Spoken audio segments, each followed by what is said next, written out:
Welcome to the majestic Kloof Street Hotel. I am experiencing so much peace in this point in time. I am honored in this moment to introduce to you the visionary, the man behind this majestic property. Welcome to our program, Mr. Kevin. Thank you so much for having us today. Elsubie, it's a great pleasure to have you here. Great pleasure to have you in our little sanctuary. So I was walking around this morning, and as you say, it is a sanctuary. I felt so much peace. There was just the silence that came over me. How did you manage to develop something that can bring such peace to a world that is filled with so much confusion and activity in this time where the outside is so busy, but this is a little escape? What is the secret? The secret is that I chose my wife incredibly well. Okay, so to all our viewers out there, that is the secret. Your partner, the other half, has to be selected really well for you to be able to make your vision and your dream a living reality, so that all your guests, your customers, and your staff and team members can experience this majestic sanctuary while the whole world outside is busy and scattered. This prime location brings an inner sense of peace and tranquility. Hi, I'm Kevin. I am to blame for a property portfolio called Lion Roar's Hotels and Lodges. And Kloof Street is our little neighborhood creation of we've lived in this area for about 10 years. It's my wife's favorite part of the world, and I think you talked about how we achieved this sanctuary here, and we first of all fell in love with the area, and this area of Cape Town, the mountain, the Kloof Street area, which is really like a little village in a city. We live just above Kloof Street, and from our house we can walk to 20 restaurants, bars, pubs, live music. So when the opportunity came to do a hotel on the site, it was something we really leapt at. And we talked about it being a sanctuary, and that was very intentional, is we wanted to create a peaceful space in an urban hub. And really, we didn't have to do a lot because, as you've seen when you go upstairs, Table Mountain does its thing for us. So it really was just offsetting the location, and as I said, I got incredibly lucky with who I have my life journey with. I not only married the most beautiful woman I've ever met, she's also the implementer of the vision. So we're able to get onto the same team. I launched this idea to her on Christmas Eve 3 years ago, after we had just embarked on another big Cape Town project. And as soon as I gave her the location, she said, "That's absolutely it. This is the one we've been waiting for."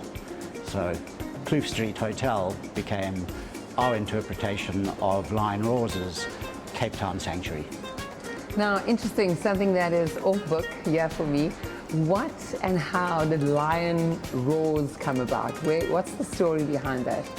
So I started the company about 23 years ago in Zimbabwe. We had a big dream and lots of passion and lots of energy, but no money. So we started off as a tour operator. So we put guests and accommodation providers together. And that business went rather nicely as a start. But then Zimbabwe's political woes started in the late 90s and really put an end to the business. But what we did manage to get from that is we created 2 lodges on the Zambezi River, actually just on the Zambian side. And as a serial entrepreneur, they were always my favorite things to do. So they weren't a huge commercial success in running them, but I knew that if I got the choice, that was the industry I wanted to work in every day. So passion can be an overused word, but I think it's the essential ingredient to success in anything. and success not just being financial success, success being fulfilled with what you do. So I've got a great answer for you on that. Is all of it, the whole portfolio is a passion project. We only do passion projects. Probably where it started is the conservation project, the Amakhala Game Reserve in the Eastern Cape. And the passion behind that was, one, we wanted to turn back the clock. So 150 years ago, the Eastern Cape was an absolute mecca with game roaming freely everywhere and really incredible. And that had all but disappeared by the late 1990s. And we wanted to turn the clock back to the 1800s or so, 1700s, and recreate what was there in the Eastern Cape. So that really was a passion project. The challenge then became is how do you make that commercial, and how do you, so that the commercial side sustains the conservation side, and how do you help a local community that Eastern Cape not being one of our richest provinces, not a lot of opportunities, is create employment for remote communities.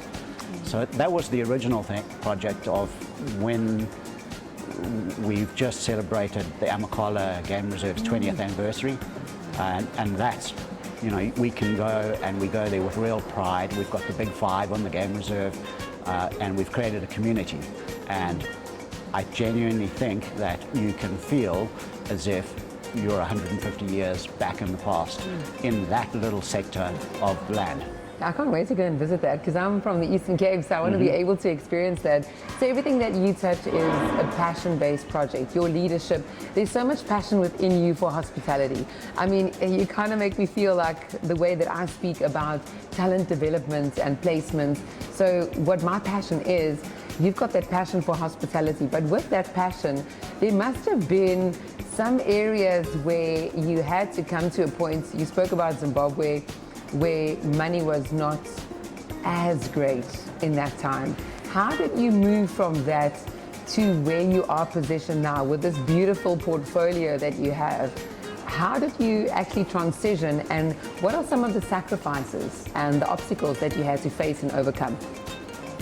So I did want to get into hospitality. As I said, it was one of the earlier dreams. It was the first business I opened, actually Lion Roars, and here we are 23 years later with it as pretty much our everyday concern. I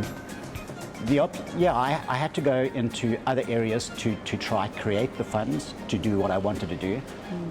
For me, it was particularly property development, and I loved property development, but I never got the real richness of you go in, you develop a property, you either give it away to your tenant and it's their baby then, or you sell it and you move on. I really wanted something that you could continue to grow every day, and that all of your efforts accumulated together and created something. So actually it was crisis that forced my hand into it. We had a really successful run in property development in the early 2000s, and then the 2008 crash hit. And suddenly, where finance was freely available, the banks didn't want to talk to anyone, there was nothing available. I had just started, I just bought our share of the game reserve, and the idea was that it was going to be a protected little child, where the property development would pay for everything and I could just focus on the game reserve, fairly free of financial constraints. And of course the world never works like you quite want it to. And so suddenly I knew that I could only save one of the businesses. I could either save the hospitality business or I could save the property business. And it was actually a pretty easy call. As I said, if I'm going to wake up every day from now on for the rest of my life, what do I want to be doing? And it was the hospitality business. So I sold up all of the property assets and had a go crazily of being in this hospitality business that is extremely challenging. There are a lot of obstacles to overcome to build a portfolio, but I've loved every moment of it, and I've done it with Jules, and I think that's the other key is we're able to leverage off each other.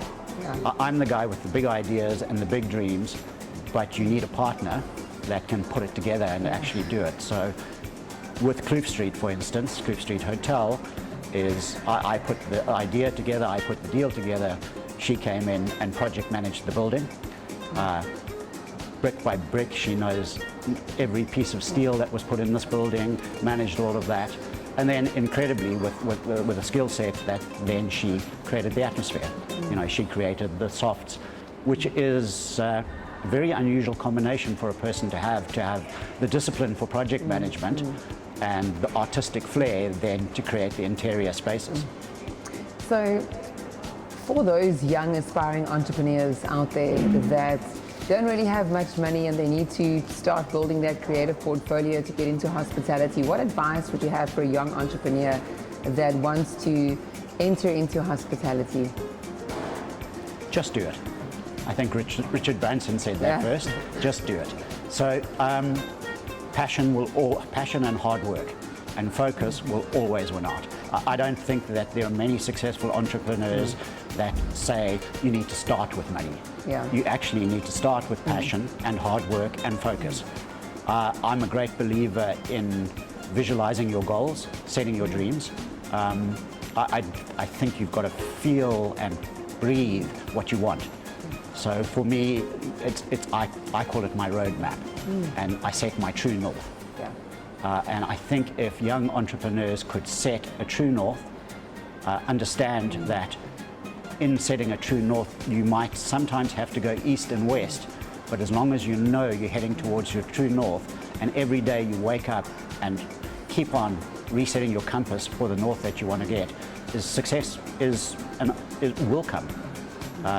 Put passion in it every day, work as hard as you can, do something you love. So if you love hospitality, be in it. If you're not in for the quirkiness of this industry, go be an accountant. Go do something else for a living. Absolutely. It's hard work. I have something very unique that I saw as I embraced the property this morning. I read a restaurant, lounge, and a pool bar. Tell us more. So the idea here was we believe that we don't sell beds. We sell an experience. And when we like to tell the team, we create dreams, or we help create people's dreams. But a hotel space has to be multifunctional. Everybody's dreams are slightly different. So the lounge area needs to be welcoming, quiet, tranquil. I'm a big plant lover. I think it goes with the conservation ethic of we can never have too many plants in this world. They are the source of our oxygen. They are the reason we breathe. So I'm a great believer in plants. They create our oxygen. And I think anywhere where you can create a quiet green space, people are going to be happy in it.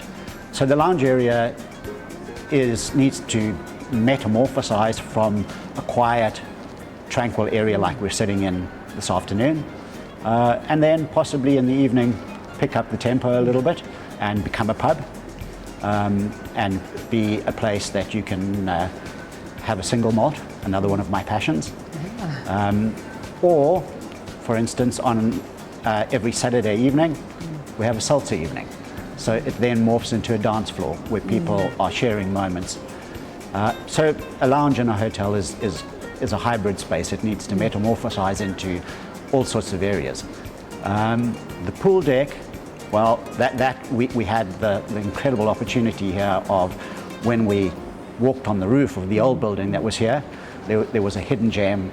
So the Table Mountain almost leans across and taps you on the shoulder. So all we had to do with the pool was offset the mountain. But very unusual in a very urban environment like this to have a pool space that large that we can. So the other thing I think we've blessed with in South Africa is climate.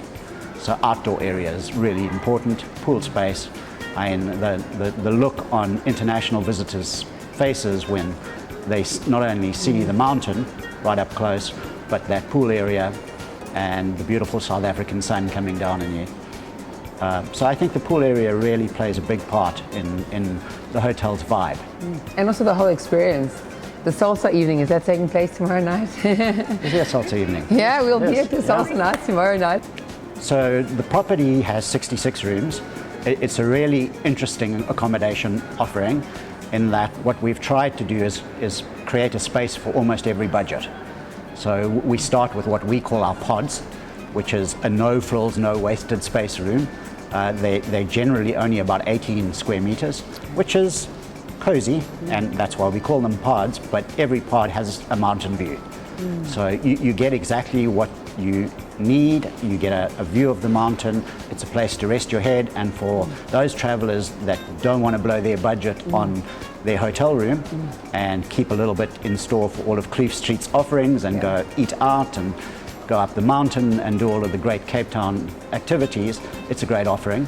And then we've got the rooms I love, the terraced rooms. So we've got an offering that's a sort of junior suite, but opens out onto a terrace. So you can have your own private show of the mountain. So all of the terraces also look directly at the mountain. Our third level is junior suites. So they again get the great mountain view, but without the outside terrace. But you get a great little lounge area, couch to sit on. And then I always call them Kevin's Folly, because somewhere in the hotel there are a couple of crazy rooms. Our crazy rooms are the penthouses. So they're right on top of the building, glass, and you get an incredible 50 square meters or so of penthouse, almost an apartment to yourself on top of the building. Specific, anything else that you would like to share with the viewers, anything that we have not yet discussed? I think let's just talk about the why of what we have and the really purpose, and I think a why is really important. So where this is so fulfilling is Lion Roar's Hotels and Lodges. I set out to create a portfolio that we could essentially service a route, and our route is Cape Town, our gateway, and one of our passions, the winelands, another shared passion, the garden route, which I spent all of my sort of early time in South Africa in, and our original home in Plettenberg Bay became one of our first boutique hotels, and then the game reserve.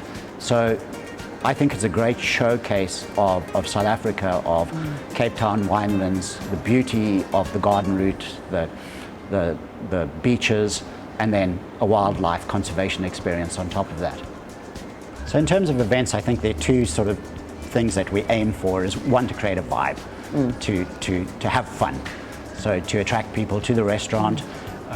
We really are passionate about our food, but we're not a foodie restaurant.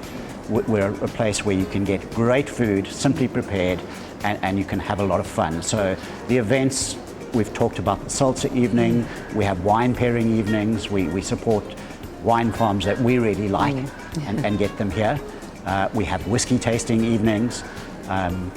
We have a comedy evening, so first Thursdays, comedy evening, supporting new talent. We have live music every Friday. We're very keen on extending that to an open mic type of session. We've got a resident sax player that plays every Friday, tremendous character. So part of it is to create the vibe, and then I think the other part of this restaurant is let us create your vibe. So special occasions, anniversaries, weddings, we've done a few weddings, birthdays. We're a culture that loves to celebrate, and I think celebration is really important. I think we've got to always take the time and the moment to celebrate. So this is a great venue to celebrate whatever moment our guests want. And on that high of celebrating life, what is your closing message to our viewers? Closing message is seize every day.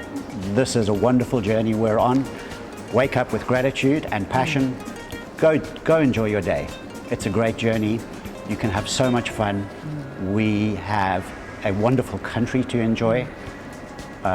Love with your full heart, and you'll have the best journey you possibly can. Thank you. Thank you so much.